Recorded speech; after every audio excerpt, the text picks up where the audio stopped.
Now the second mistake is also revolving crafting, and it's not crafting early in Last Epoch. And that's a big deal because a lot of the content can be fairly challenging once you start hitting monoliths and higher level monoliths. So crafting is one of the big things in the game that a lot of people don't do early on. And I'm telling you, you should, because it makes you a lot more powerful very, very early. Essentially, to build onto my last crafting point, each affix has its own tier. And essentially what you can do is upgrade each tier affix to make that tier affix hit harder and give you a lot more bonuses on the weapon itself. A lot of people don't craft early because they don't fully understand the system, but I'm going to show you all the little tricks of the trade real quick to make it super easy. So forging potential is on every weapon. If the forging potential is 0, you can't craft on the weapon. If it's any other number, that means you can craft on it. But as you craft, that forging potential goes down and it costs a certain amount of forging potential per craft. For instance, if I go to upgrade this affix, you can see it costs 1 to 18 forging potential. By upgrading that affix, it's going to go down 1 to 18 points. It's really just random. So if I upgrade this, you can see it went down. So you can craft until that forging potential is 0. After it hits 0, the item's done. It is what it is. Now that is completely how the system works, and you can craft any actual tier of an affix up to tier 5. Again, tier 6 and 7 cannot be crafted. Those are special ones that already come on gear. The main things you want to pay attention to here is your glyphs of hope. As you find these, make sure every time you go to upgrade an affix, you have this on, because it gives you a 25% chance to have no forging potential costs and usually ends up costing you very, very little. Every time you upgrade an affix, make sure that one of those is equipped. Additionally, the glyph of chaos is confusing at first, but this is a big one because what it does is swaps an affix that you don't want. So let's say I didn't want this necrotic damage. What this glyph of chaos is going to do is upgrade this to a tier 4 affix, but also change it to a random affix of that same category.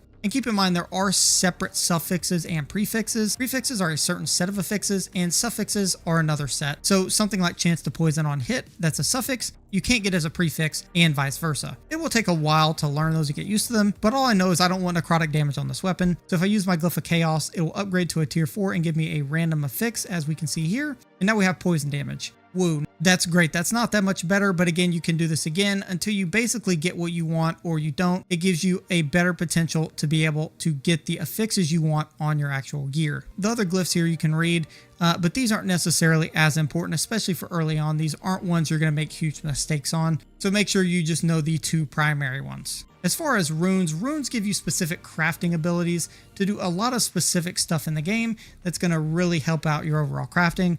Specifically the Rune of Shattering. So the Rune of Shattering is going to shatter this item and give us basically a random amount of shards up to the highest tier on an affix. So by shattering this weapon, we're going to get shards for each one of these 4 affixes to be able to upgrade an item with those shards later. Now, the big thing with the Rune of Shattering is it gives a random amount based on the tier level. So you could get a lot of shards for, let's say, the melee damage leaches health affix, or you could get no shards or 1. It's just a random amount.